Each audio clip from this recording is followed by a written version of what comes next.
Good morning and welcome back to Lovin Dubai show where we take you through the top trending stories of what is happening in and around the city. I am Simran. And I'm Shahir. Good morning, everyone. And today's stories are Eid al-Fitr announced astronomically in the UAE. And here's why Dubai-based Amir Khan is making headlines. And people are calling out a Bloomberg article that says expats are priced out of Dubai. And after a very short break, we're going to jump right into episode 10 of MS Talks, where Casey speaks to Muna on finding acceptance. This is our last episode of MS Talks.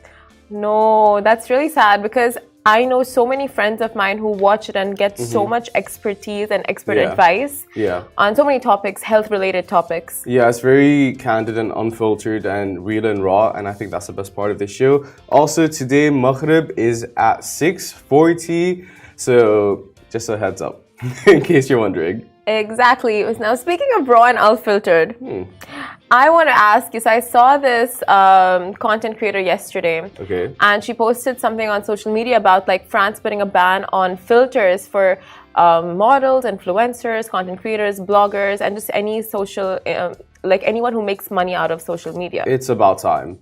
Yeah. And it's very interesting, like something that was typically a fun thing, like filters, changed into something so toxic. Yeah, you never really think about that. Filters, like even the dog filter on Snapchat, it was there to be fun, but then people start using it to cover up their flaws and feel less insecure about, I don't know, their nose, their tongue, whatever. But that's so true. Like, I've never really thought how far we've gone into using filters. To be honest, I don't that much. I like the aesthetic filters, but even to see, I don't know, I just think it's really sad. Not just filters, like what, okay, so in this specific scenario, what they mean is, okay, so should influencers be punished for hiding filters and body editing? Right now, this question is being debated in France. The country is looking at possibly passing a new law that changes influencer regulations in a big way and fining $32,000 and 2 years in jails to influencers who don't reveal that they have body morphed their pictures. So it's not just adding filters like the Paris and this and that. I don't think it's that. It's just like body morphing, going to Photoshop and just editing your features, making it slimmer, making it wider, like whatever. But it's just like if you have used one of these apps, you need to reveal it and say hashtag photoshopped, hashtag edited, Yeah, whatever. I think that's completely justifiable. I'm shocked it took this long for this to happen. More places need to start implementing it. One good example I saw was Bethany Franklin. She used to be on Housewives and now she's a billionaire. And she posted all these photos of her, like a ton at a time. And then she was like, this was filtered, this was filtered, this was filtered. And she was trying to prove a point that, you know, like, why are we even doing it? Like, what's the benefit? And I think for someone of that stature to say something to the masses, someone that's so popular and so rich, like, even that is saying something. That's so true. And that too with kids going more and more on social media. They're so impressionable. And for them to know, like, okay, this is Photoshop, this is, you know, edited and touched up, it gives them that reality check. If not, they have these unrealistic expectations, beauty standards. And it's, you know, it's really taking over, like, your orbit. Yeah, for us, in a way, we grew up with it. So we know how it evolved into this monster, but young impressionable kids, they're coming into it seeing perfection at its max with, it doesn't even matter what body size, what features, whatever. Kids are still gonna see that and have unrealistic perspective as to what's out there. So France, it's a move in the right direction. 100%. I think 90%. 10% would debate otherwise.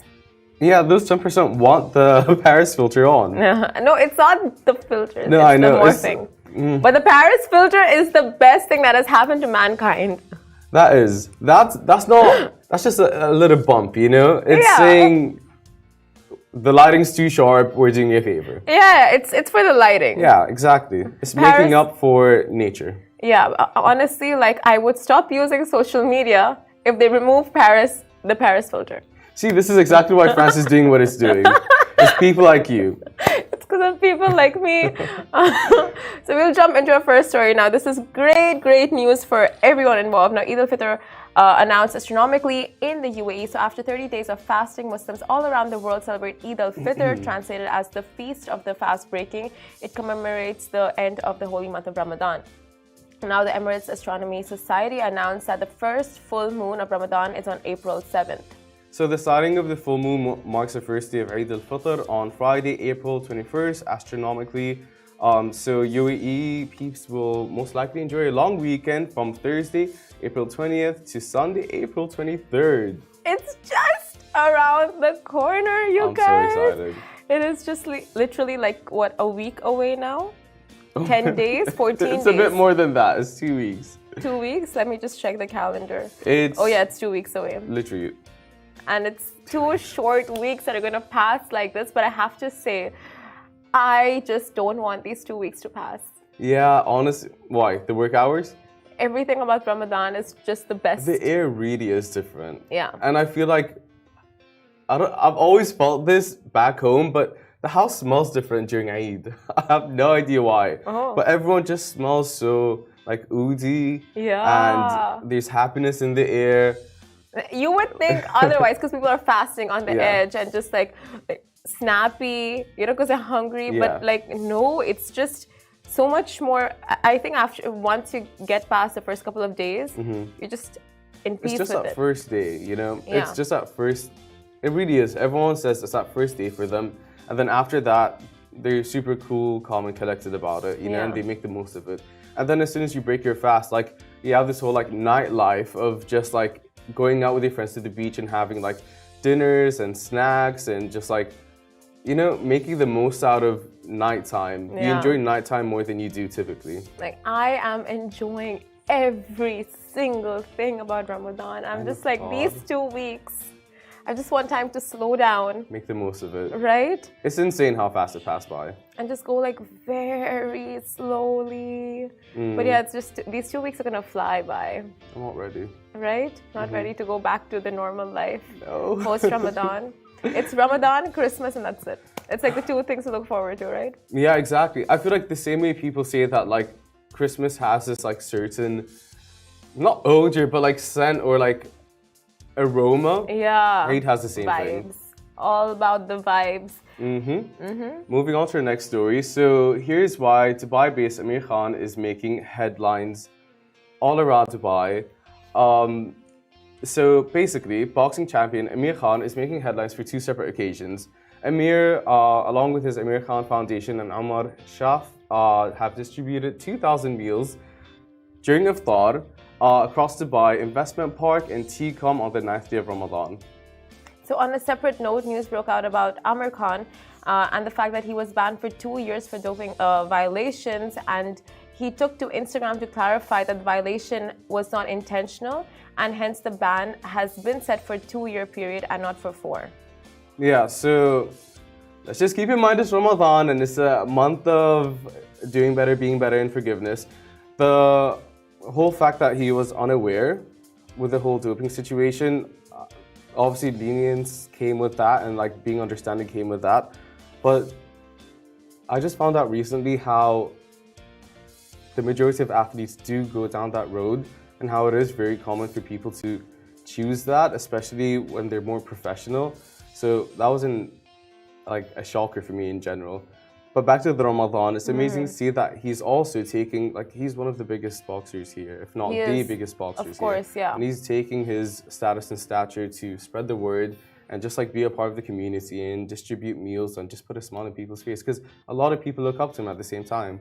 Exactly. And like you said, he is big in the community. He has so many followers and kids looking up to him and youngsters who want to get into the same profession.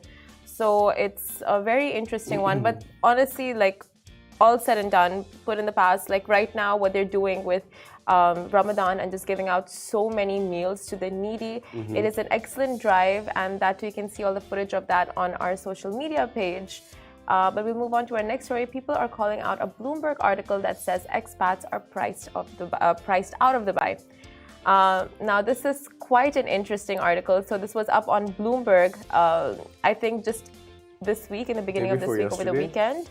Yeah, and it's basically about an article that says Dubai expats are being priced out of living in Dubai and has been shot down by Twitterati. Now, the article says the influx of wealthy Russians and crypto millionaires has driven up the price of living and driven expats out. And while, yes, the property market has risen significantly over the recent years, the news that expats can no longer afford to live in Dubai is simply untrue. Now, the post was met with fake news criticism, and while people disagree on that fact, they also agree that Dubai is busier and prices have risen. The overall summary is not all that accurate. So the article looks in particular at rents shooting up, private school fees rising, and the fact that the price of cabs are now comparable to New York City, which I definitely do not agree with. It compares the price of grocery shops in the UK to Dubai and say that the average price of villas in Dubai have shot up. Now, people acknowledge prices are rising, and let us know in the comments as well, what do you think about this? Like, has living in Dubai become increasingly like unbearable, or is it something that's, you know, like it depends on the area, depends on the location, depends on the lifestyle, and in line with inflation? But that the UAE is a trailblazer, and a local citizen had hit back, stating that Dubai is busy as a bee. And yes, the number of people living in the city has risen, driven up prices, but this doesn't accurately sum up the feeling on the ground. And Dubai continues to be the land of opportunity, where people can earn a good living, and affordable living is still a possibility. So the government is transparent about its plans for the coming years, and residents back those plans, in fact. So expats are proud to call this their home, and many are finding opportunities to ensure that they stay here long term. And as rental prices have risen, more and more expats are purchasing homes here in Dubai, according to a Property Finder report in 2022. So not only are people not leaving, but plans are also in motion to welcome new expats as part of Dubai's 2040 plan. The population will increase by the year 2040 from 3.3 million to 7.8 million. So all those plans and infrastructures for that is underway. However, that is the basic gist of it, right? So Yeah. you have people debating both the sides, saying Dubai has become like unbearable in terms of expenses. And then people saying literally what we mentioned earlier, that it really depends on what your lifestyle is in the city. I don't even think it comes down to a lifestyle thing. Like, of course it's a factor, but we also had someone from Dubai Land Department come recently and did in fact say that it's not about more people coming in or more people from Russia coming in and starting the companies here. That's an insignificant part of the bigger picture. We also have to take in the fact that we were in COVID for the last few years and we're coming out of it. So the price of properties are going back to what they initially were. And then, of course, there's inflation. Every year, the price of goods and services do increase. But to compare the price of taxis here when you have Hala taxi to New York cabs, that's simply not true. I mean, I see both the points, honestly. Like, I see people arguing over here and saying, like, things have gone up comparatively. And like you said, it's because of, I mean, obviously the aftermath of COVID-19. And if you compare, yesterday we were just speaking to our CEO, Rich, and he was saying how if you compare the prices in Dubai compared to other countries around the world, like, it is horrible out there, like the US and you know, the UK. Like, you see the prices shooting up there, and people just like losing jobs left, right, and center. And in Dubai, like we mentioned, it's like the land of opportunities. People, like, the cost of living is increasing. However, you know, the recruitment, the number of, you know, like job applications also increasing. Like, people are recruiting more. So it's kind of a balance in a way, not that bad. Yeah. I think we're just like going into a more busier period. Exactly, and it's all playing a role in each other. What I'm paying for rent here, I'm paying less than I did in London for my one bedroom here. I'm paying less than I did for a bedroom that I was sharing, well, not a bedroom, an apartment that I was sharing with Alice in England. Yeah, so I'm paying probably 5K less for my own space, you know, and that is really cheap. I mean, yeah. In like hindsight. Yeah, for sure. And it really depends on the location. So if you're looking for something quite fancy and out in, you know, like the Palm or Blue Waters or downtown, of course, prices in those prime areas will be like exorbitant. But if you look more into like the more affordable areas, like for example, Old Dubai, Dera, Karama, Nada, Arjan, and this Arjan, Farjan, like looking this side. Exactly. Yeah. And the new properties that are coming up, the MAC properties. So it's just like, you know, in this case, you really get the feel of like, okay, it is a mix, and Yeah. it quite literally depends on your lifestyle. For you personally, let's say in the last 6 months to a year, what have you noticed change that has impacted you personally in your daily life, or weekly or monthly? Okay, so personally, you guys let us know as well if this has impacted you and what are your feelings on this in specific. Okay, but for me, it's like obviously the taxi fares, I would have to say, and like groceries, like you see the prices, but it goes up to a certain extent, like it goes up as per the index. Yeah. It's not like a huge inflation, or like, overnight, it's just like, whoa, like that was 2 dirhams, now it's 10 dirhams. Like, Yeah. no. Okay, well, yeah. And it's That as is per the drastic. index, and it's like happening all over the world. So it's like if you're complaining about Dubai and are you looking to move somewhere else? Have you seen the prices in other countries? It's That's just so about true. adjusting. That's so true. But one thing for sure is like we should see salary prices match up to the cost of living. Yeah, agreed. Because that specific post that initiated this conversation, it was the price of living in London to Dubai, and the cost of renting is higher than the average salary. So like that doesn't match up. It's already hard enough for people to survive on the bare minimum elsewhere. Exactly. So, I mean, like the whole conversation literally comes down to like employers. It comes down to, I mean, of course, not the whole conversation, but like a part of it comes down to just like when you recruit and like, what are you offering? Are you considering that, the cost of living has gone up? Accordingly, you need to remunerate like your employees and just match up to the bare minimum of the expenses that they have to incur in the city. Yeah, So, totally. Yeah. Yeah, well said. Anyway, but guys, stay tuned. Because right after a very short break, we're jumping into Casey's conversation with Muna, who is, she does a lot. Muna is actually very inspiring. She is member of the National MS Society and a transformational and personal growth coach. She also suffers from MS, and this episode is all about finding acceptance within yourself and learning to live basically a new life. So stay tuned for that and enjoy our last episode of Novartis MS Talks.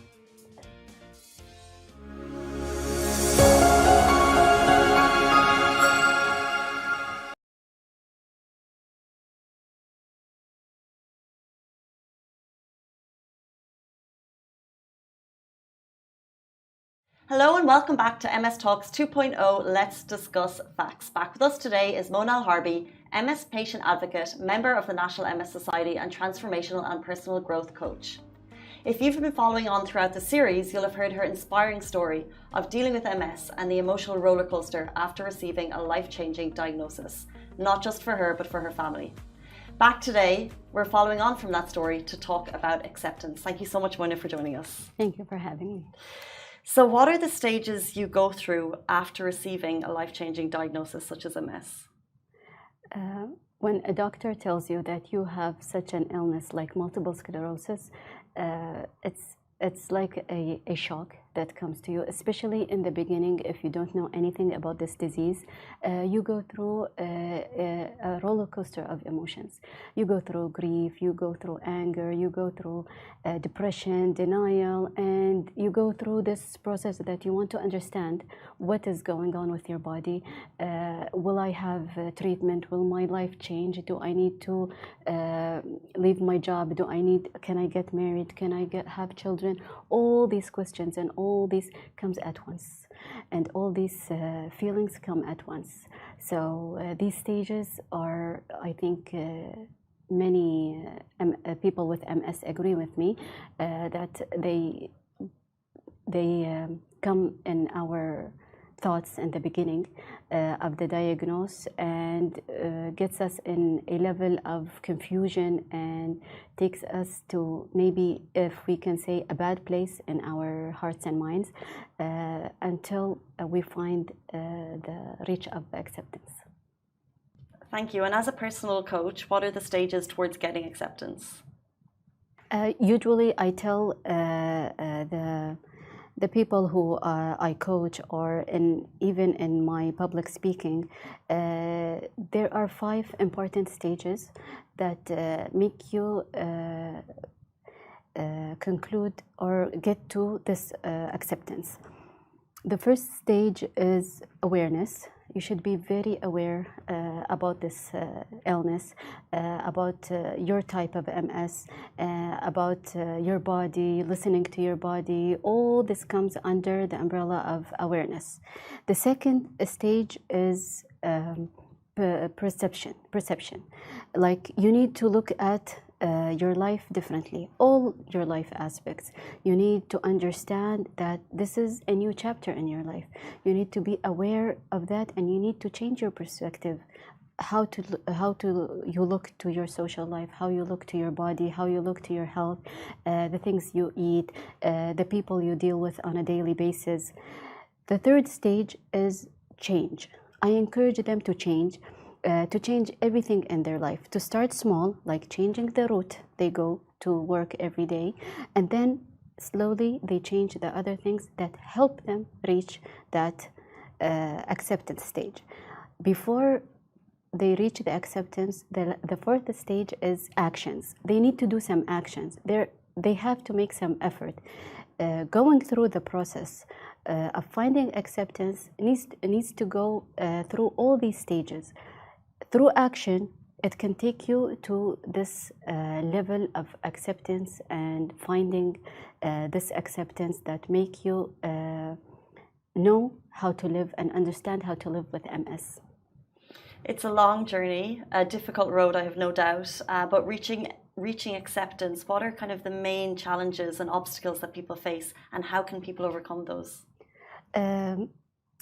Some challenges were very common with me and other people with MS. It was like the depression part. The depression comes in many levels. It can be through anger, through isolation. You isolate yourself from the people that know you. People start looking, they think that you have changed towards them. But in real life, you have changed. MS has changed you inside and out. So they go through these phases. One of them, if we can mention like depression and anger and grief, it's all part of a process, including denial, by the way. Like people think that I'm because it's not visible or the symptoms are not visible, I'm fine, I'm doing fine, I don't need to change anything. This is part of the denial. So when they deal with depression or anger or grief or denial, each person take it differently. So once they are aware that they are going through these phases, and then they process it slowly and understand that it's a new chapter in their life, they can reach that level of acceptance. That's really great advice. And of course, you've already kind of touched on it, but with every disease, there can be good and bad days. So how can that impact reaching acceptance? It's very important for the people with MS to take things slow. If you wake up today and you feel yourself like tired and the fatigue in a different level than yesterday, listen to your body. Take things slowly. You don't need to do everything and finish everything today. We all have a to-do list, and we're happy about finishing this to-do list. But give yourself a break and be gentle on yourself, and try to understand your MS and how you need to help yourself to live with this disease. The bad days, accept the bad days and tell yourself, today I'm having a bad MS day. I'm not going to do this. I'm going to avoid doing this. I'm going to avoid talking to that person, etc. And when you're having a good day, enjoy the good day. Go out, talk to friends, do some activities, enjoy the good day. It's about taking things slow and understanding the whole process as how to live with MS. Simple advice, but it's so important. Let's talk a little bit about what the UAE has done for awareness of MS. Can you share a little bit about that? Yes, definitely. Here in the UAE, we have a very important society for MS that has been established in April 2022 actually. It's very recent, and it has a full support of the leadership in the UAE and a government support. It's the National MS Society. And I'm lucky to be a member of it. And this society's main vision and goal is to raise awareness and bring the MS community together and help people with MS to adjust to this disease and live with this disease, in addition to their families and the people surrounding them, and how to support them in all their life aspects. So, well, let's say with this platform we have the opportunity to talk to people with MS. What advice, what support would you give to them today? As I mentioned earlier, I would tell them take things slowly, process the acceptance. Nobody is accepting you. Nobody is expecting you to accept it right away. You can go through the grief, you can go through the depression, you can accept it slowly and go through the process. Give yourself a break and try to understand it's a new chapter in your life. Now you're living a life that has multiple sclerosis. How would it be? How do you want it to be? How will you, if it was a painting, how will you paint it? So I would tell them, take it slow and paint the picture you want to see yourself living with MS. And just very finally to finish off, do you think you've reached the stage of acceptance? Yes, I'm happy to say that I've reached a level of acceptance with my MS that makes me see it as a blessing, actually. It's a blessing in my life. And now in this stage and after all these years, I can't imagine my life without MS. Sometimes I sit with myself and imagine if I didn't have MS, where would I be? What will I be presenting? What will I be talking about? How would my life be? That's why my acceptance made me see MS as a blessing in my life. I have no doubt that your words will inspire others watching today, so thank you so much for sharing that last piece of advice. Thank you so much, Mona. That was MS Talks 2.0 Let's Discuss Facts. Stay tuned for the next episode.